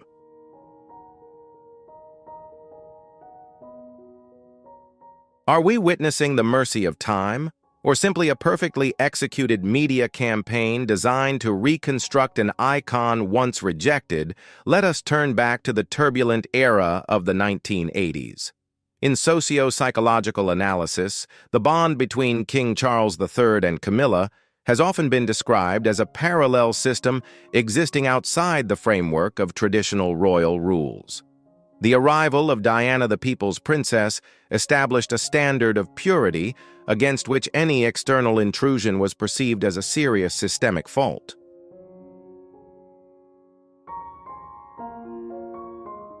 Archival sources recall the iconic remark about three people in a marriage not merely as a complaint, but as a confirmation of a fractured structure.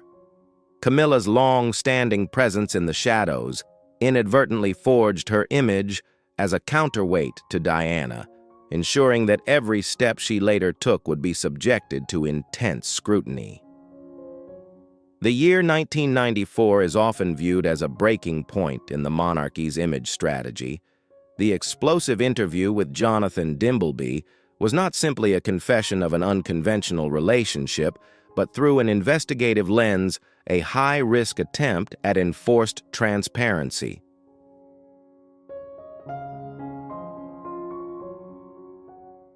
However, rather than easing tensions, it backfired by reinforcing the hypothesis that Camilla was the very cause of the collapse of a beloved icon.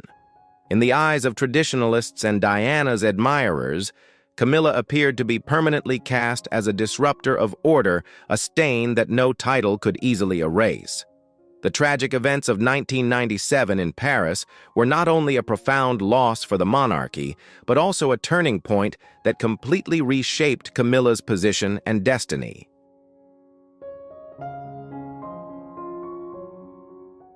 Diana's absence left behind an immense vacuum of both power and emotion. From a figure once fiercely opposed, Camilla began a process of quiet neutralization. She rarely appeared, choosing patience as a strategy for survival. Could it be that this endurance, her silence, and willingness to remain in the shadows for years gradually shifted the public's emotional frequency? A segment of the public moved from hostility to curiosity and ultimately toward a conditional form of acceptance.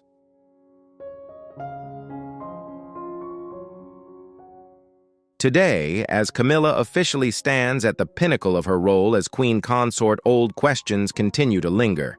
Is this position a recognition of enduring love or the outcome of a finely calibrated exercise in power? Is her presence genuinely accepted by younger figures such as Anne and Kate, or are they merely adhering to a silent pact to safeguard the monarchy's survival?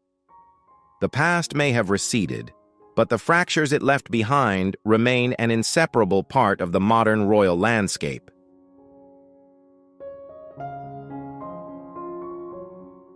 In 2005, when wedding bells rang to mark the official union of Charles and Camilla, observers noted a pivotal detail in the language of power, the title, Princess Consort.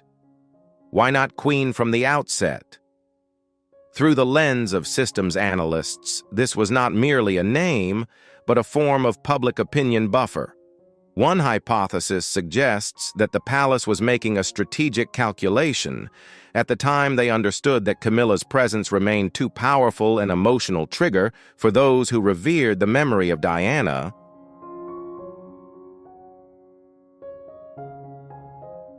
Lowering the title was a calculated concession, a prudent move to preserve the stability of the monarchy during a highly sensitive transitional period. Time may soften fractures, but it cannot fully erase old frequencies. In 2022, when Charles formally ascended the throne, Camilla's elevation to the title of Queen Consort immediately triggered another storm of hypotheses.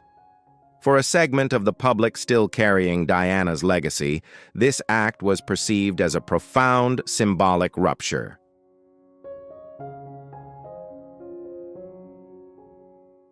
Was the granting of this title a personal wish of the king or an inevitable step to reinforce the monarchy's legitimacy? The voices of opposition are not directed at an individual alone. They are defending a myth forever sealed by the tragic death of 1997.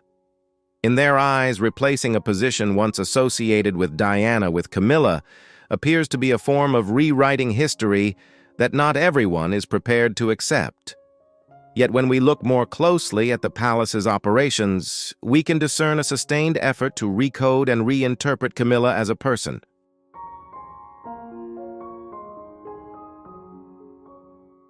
Rather than confronting criticism head-on, she chose the path of quiet service. Camilla's focus on causes such as literacy and animal welfare has been assessed by media experts as a strategy of humanizing the symbol. Could this be her way of building a parallel legacy in which tangible contributions serve as a counterweight to past controversies? Her reputation is being carefully reconstructed from the smallest pieces through patronages, steady commitment, and composed public appearances.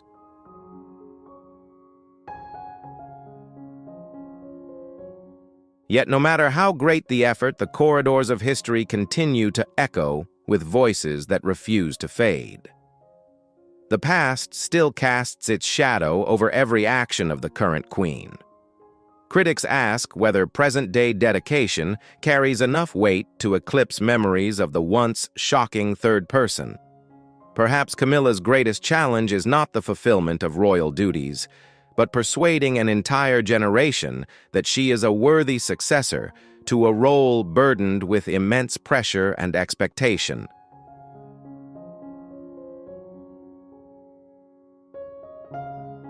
In a system where image is the ultimate weapon, we are witnessing a sustained effort to shift the axis of public perception.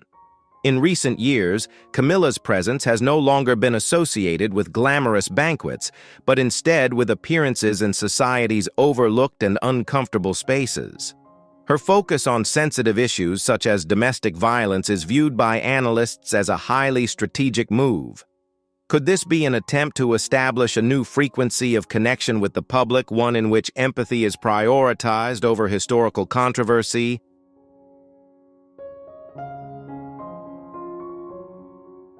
Some hypotheses suggest that by standing alongside the vulnerable, she is gradually peeling away a negative label that has persisted for decades. However, real-life efforts often collide head-on with the power of mass media. The emergence of dramatized cinematic works, most notably the series The Crown, has generated a distinct socio-psychological phenomenon. These productions are not merely entertainment, they function as a filter pulling the hidden corners of the past back into the center of contemporary debate.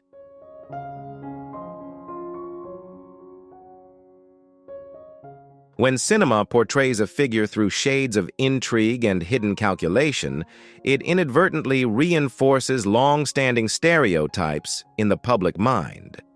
For many younger viewers, this cinematic lens has become a primary source of reference, blurring the line between historical fact and scripted dramatization. This is the invisible barrier that even the most sincere charitable efforts cannot overcome overnight. No matter how hard one tries to distance oneself from the turbulence of an era, one reality remains undeniable. Royal history is a living entity.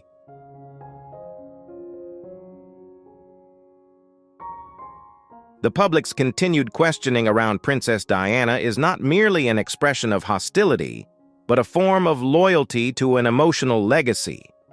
Some viewpoints suggest that sustaining skepticism toward Camilla is a way for the public to protect the memory of a turbulent chapter in the monarchy's history.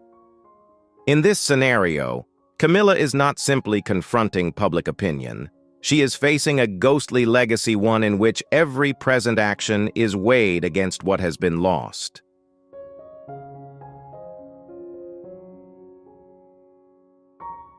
Upon officially assuming the role of Queen Consort, Camilla has demonstrated remarkable resilience and adaptability within the royal structure. Yet her legacy will always remain a complex symphony composed of present-day efforts intertwined with echoes of a past that has never fully faded. The shift in public perception may not depend on whether the past can be erased, but on whether the present is strong enough to create an entirely new and distinct chapter.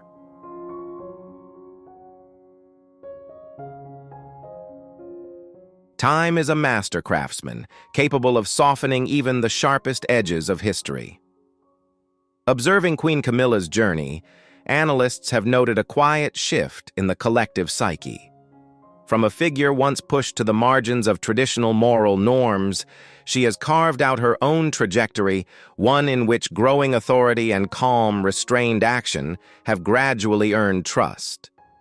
This is not merely the story of an individual, but a compelling example of adaptive survival within a monarchical institution.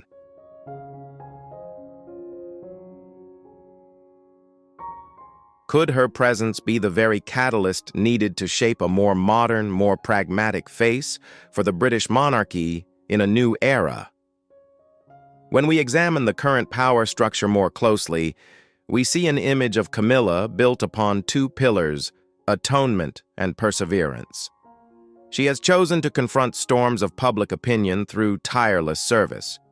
Aligning her name with humanitarian causes appears not merely as duty, but as a deliberate way to redefine the meaning of her presence within the palace itself.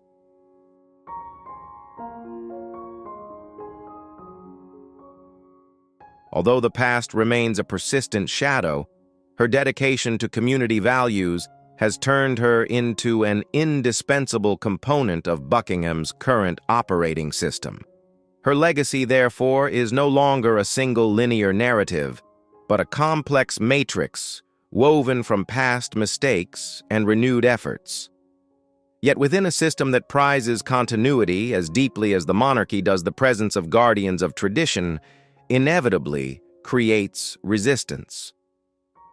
The most striking focal point of this tension is the attitude of Princess Anne, long regarded as the embodiment of discipline and unwavering loyalty to the monarchy's original values.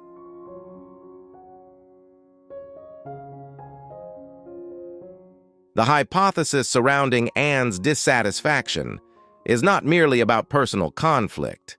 It represents a broader question of compatibility. Can a system truly remain stable when its core contains controversial precedents?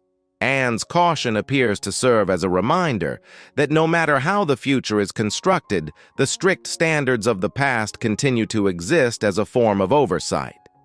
We have traveled a long path in decoding the layers of emotion and power surrounding the presence of Queen Camilla.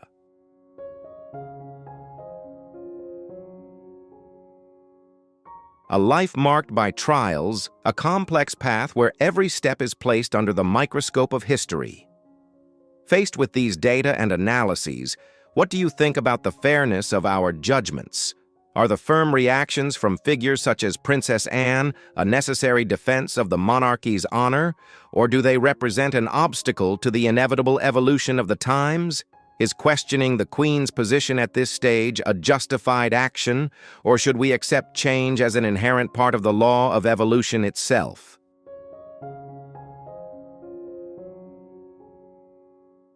This information is for reference only based on unverified hypotheses, rumors, and public opinion.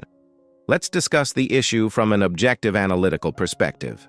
Don't just observe, leave your mark, press 1 if you want to explore more hidden variables of the monarchy. Press 0 if you're skeptical and believe what we see is only the tip of the iceberg. If you enjoy in-depth analysis, don't forget to like and subscribe so we can continue decoding the mysteries of power together. Thank you for joining us, and stay tuned for an invisible pressure converging on the Supreme Court. In courtroom number 7, the air is thick with suspicion. This is no longer a story about glossy documentaries or controversial television interviews. We are standing at a historical crossroads where notions of privacy, loyalty, and the legitimacy of one of the world's oldest royal lineages are being placed under the microscope of the law. In a silence so complete that even hurried breaths could be heard, the appearance of a veteran figure in investigative journalism completely altered the balance. He is often described as an architect of hard truths, a man who never enters a confrontation without holding pieces of evidence as precise as a surgical incision. Public opinion is now raising a major question. What compelled such a seasoned dossier analyst to put forward assessments with such explosive impact?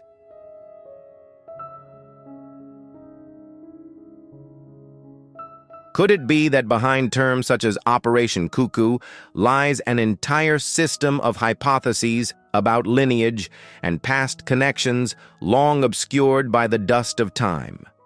In the area reserved for the central figures, observers have noted complex psychological shifts. A prince once renowned for his steely resolve now appears to be confronting shadows never before revealed within his own legacy journey. Alongside him, the visible unease of his spouse, an emblem of Hollywood glamour, has become the focal point of intense scrutiny.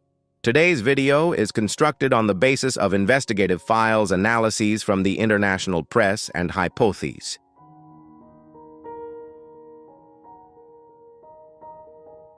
This content is documentary and referential in nature, offering an objective perspective on one of the most seismic events of 2026. Some currents of opinion suggest that the emergence of the name Trevor Engelson, alongside analyses of the timeline from 2013 to 2018, is far more than a simple revisiting of the past. It appears to be opening the door to questions of a constitutional nature. If the hypotheses regarding overlaps within archival records have merit, are we witnessing a fundamental redefinition of the entire Sussex brand structure? The courtroom doors may be closed, but the aftershocks it has unleashed will continue to reverberate for decades to come. H.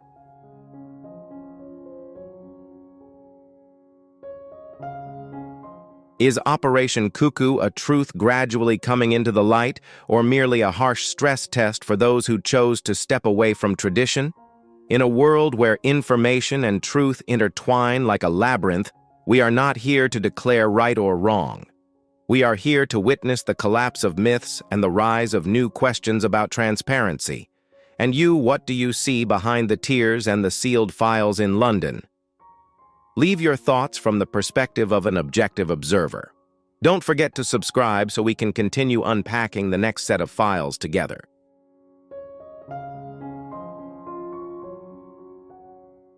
As the files covering the 2013 to 2018 period are opened, the portrait of an independent, self-directed woman, an image painstakingly constructed by the media, now appears to be facing a completely different reflective lens. In the world of investigators, nothing is accidental. Every footprint left in hotel corridors, every invisible signal from transcontinental phone calls is telling another story of connection. Under the guidance of an analytical mind as sharp as Tom Bowers, the gaps in Meghan's filming schedule in Toronto are no longer seen as ordinary days of rest.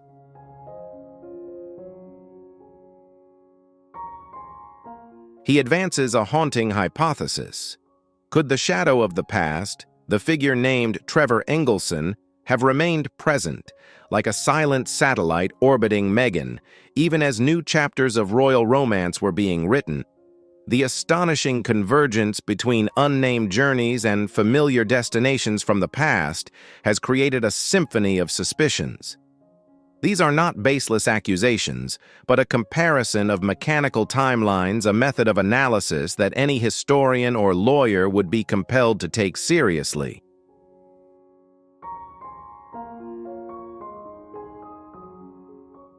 But what truly shook the walls of Kensington Palace was not the numbers, but the voices of the guardians of tradition.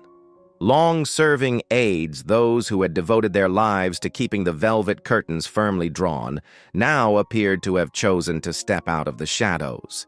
Why would individuals who once regarded loyalty as a sacred creed decide to break their silence after nearly a decade? Perhaps the weight of what they had witnessed had grown heavier than even the most ancient rules could bear.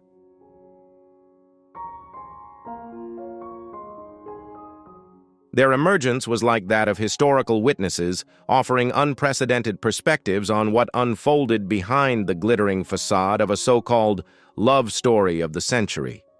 The peak of tension centered on discrepancies in traditional protocol. In the centuries-long history of the British royal family, the birth of a new member has always followed the strictest procedures. Yet the records surrounding Archie's arrival now appear shrouded in a legal fog. Why were the validating signatures of royal physicians absent at key moments?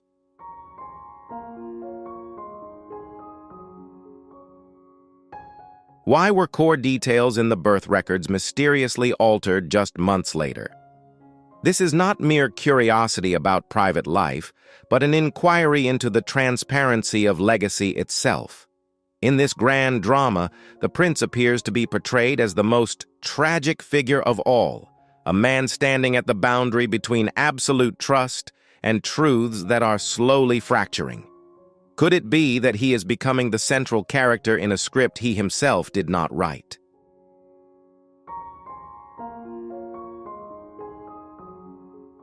As questions surrounding the birth records remain unresolved, Tom Bower delivers what he calls a steel punch to the silence of the courtroom. He declares that he is in possession of copies from the internal archives of the royal security apparatus figures, long regarded as the most tightly sealed eyes and ears in the world. This is not merely the monitoring of private life. In investigative language, it is the surveillance of the integrity of the royal perimeter ahead of a pivotal event. These reports appear to have logged unusual signals, the presence of figures from the past, at the very moment when a new glittering chapter was about to begin. Why?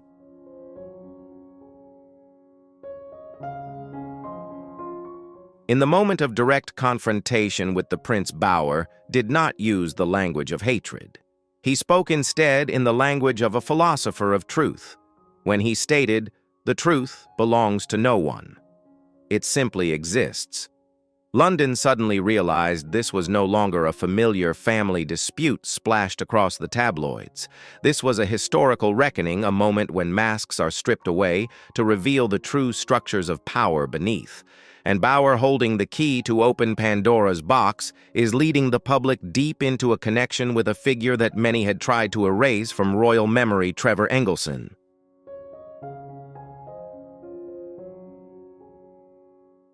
Why could a Hollywood film producer become a link capable of shaking the line of succession of a dynasty? Bower does not view Meghan as a victim. Instead, he portrays her as an architect of opportunity. Trevor Engelson is not merely a former husband. In Bower's investigative files, he is described as the keeper of the original blueprint. He was the man who stood beside her through a difficult decade spent chasing the spotlight. He understands every ambition, every habit, and even the hidden corners along this woman's path toward the conquest of power.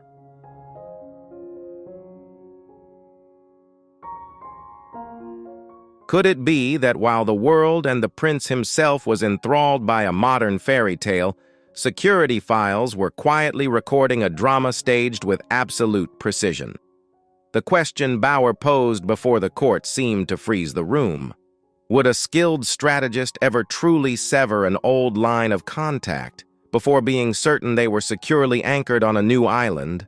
Based on what he calls abnormal communication patterns, Bower's investigation is gradually exposing a web of unnamed interactions.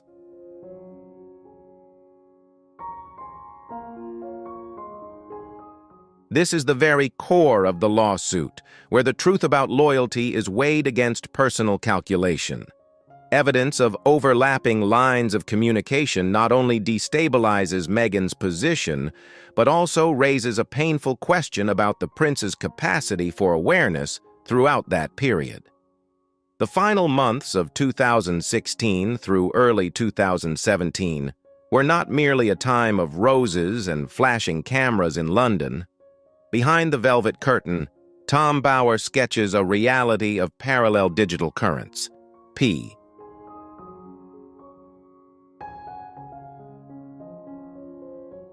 Through encrypted communication channels and anonymous identities, a network of connections to the past appears to have continued operating quietly in the shadows. Why would someone standing on the threshold of a dynasty require such an elaborate contingency plan? Is this the instinct of a strategist who prepares for every possible scenario, or the preservation of a bond that cannot yet be severed? The most shocking element in Bower's files lies in his analysis of the tempo of history. He places a large question mark over the unusual haste with which a formal engagement was established.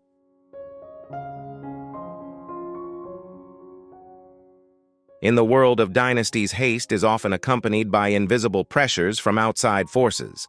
However, Bower offers a far more ruthless perspective. Could this have been a race against time to legitimize a biological reality? If the alleged overlaps in relationships are real, then choosing a harbor that confers ultimate power and status is no longer a matter of the heart, but a strategic verdict designed to secure the future. When it comes to Archie Harrison, Bower does not resort to emotional language. He places the issue squarely within the legal framework of the Act of Succession.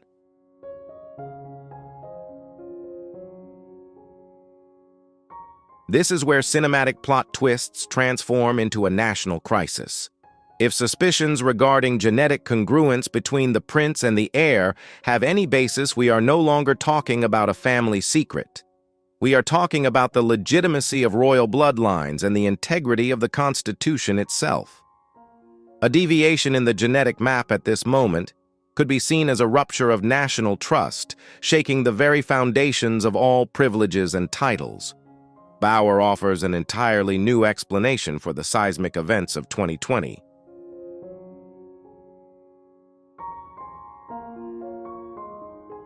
Rather than citing privacy concerns or media turmoil, he characterizes Megxit as a strategic withdrawal. The true objective, he argues, was not the pursuit of freedom, but the removal of genetic secrets from the oversight of royal physicians, the traditional gatekeepers of stringent verification protocols. Leaving the stone walls of the palace for the freedom of Hollywood could thus be seen as an effort to shield a genetic illusion before physical traits begin to speak for themselves over time.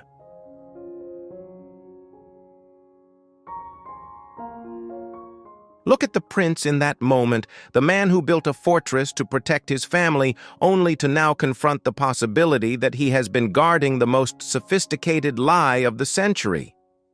Tom Bower ends his presentation with a haunting question suspended in the hushed air of the courtroom. What does a son's sacrifice for his lineage mean if from the very beginning the foundation of that sacrifice was built on a distorted map? Why California?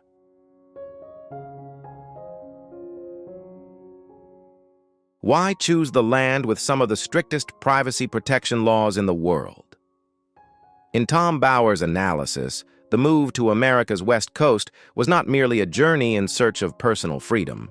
He calls it the construction of a legal fortress. California, with its stringent data privacy regulations, appears to have become the most effective shield against any probing into personal records. The ghost of the past, known as Trevor Engelson, is no longer a distant memory. It has become a living presence, steadily tearing apart the Sussexes' carefully laid plans for the future. F.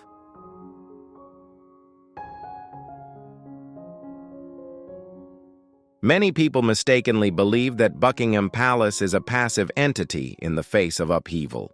But according to the records Bower was able to access, the reality is quite the opposite. Under the reign of the late Queen Elizabeth II, an emblem of unwavering devotion to the crown's legitimacy, no ambiguity was ever permitted to exist within the bloodline. Bauer delivered a revelation that sent shockwaves through the courtroom as early as May 2019.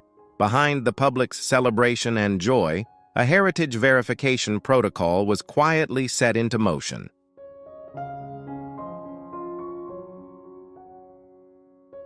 Under the guise of routine health examinations for a new family member, a genetic analysis process was quietly carried out. Its purpose was not curiosity, but to safeguard the survival and succession of the monarchy. So where are the results of that heritage verification? Bauer asserts that this report has never been made public. It was sealed by time and stored in the deepest vaults beneath the palace wine cellars, accessible only to those who hold the highest keys of power.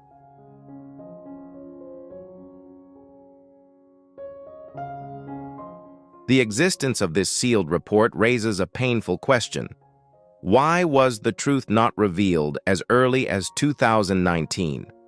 Why did the palace choose silence, a silence Bauer calls complicity, for the sake of survival? Tom Bauer's explanation carries the tone of a political philosopher.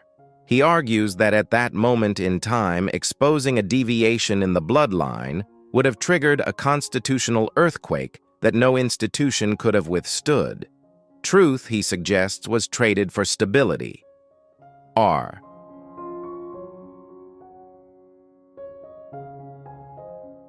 The palace chose to keep this secret not to protect Meghan, but to safeguard the sanctity of the royal legacy against the swirling tempests of global public opinion.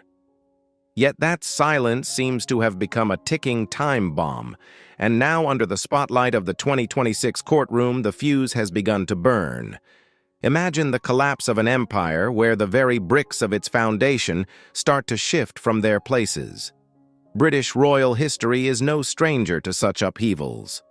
In 2019, the world had already witnessed violent waves tied to controversial associations involving senior members of the institution.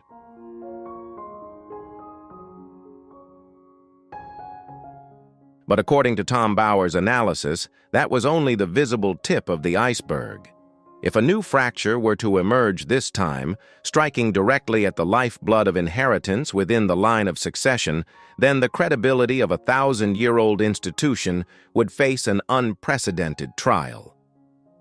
Standing at history's crossroads, those who hold the fate of the crown from King Charles to Prince William appear to have confronted an existential dilemma: should they choose absolute transparency and risk public trust, or opt for a form of strategic silence to preserve the structure of the institution itself?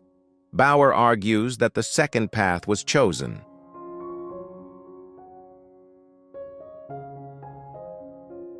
This form of humane conservatism inadvertently gave rise to what he calls a media monster. The palace's silence itself became an invisible protective shield. When one side knows the other will never dare to speak in its own defense for fear of collapsing the foundations, media counterattacks through documentary footage and high-profile interviews begin to grow sharper and more ruthless than ever. Yet within this bleak tableau, Tom Bauer sketches a deeply tragic portrait of the prince, the man he describes as the most painful victim of all leaks.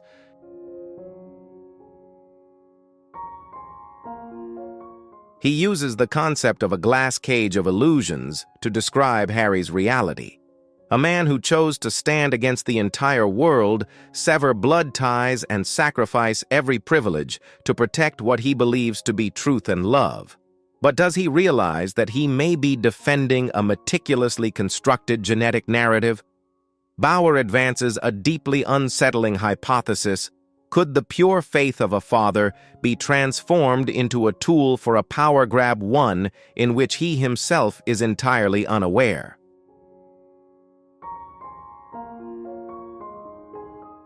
Bauer's testimony about the secret DNA report is not merely an accusation, it is a wake-up call about the hollowness behind solemn rituals. If his analyses of a deviation in bloodline are well-founded, then Archie VII in the line of succession would become a stranger within his own lineage.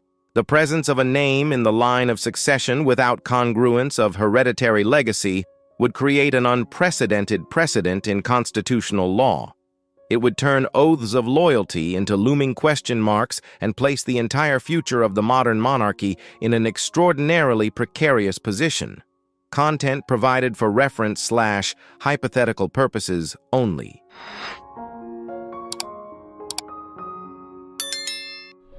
As the testimonies at the January 2026 trial draw to a close, we are left with a harsh reality.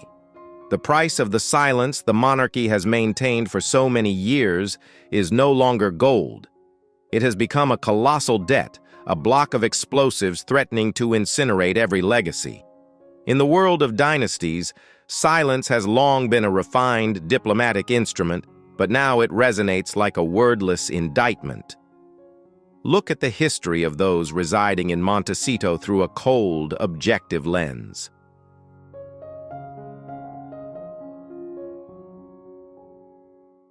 We are talking about a woman who has never hesitated to step into the fiercest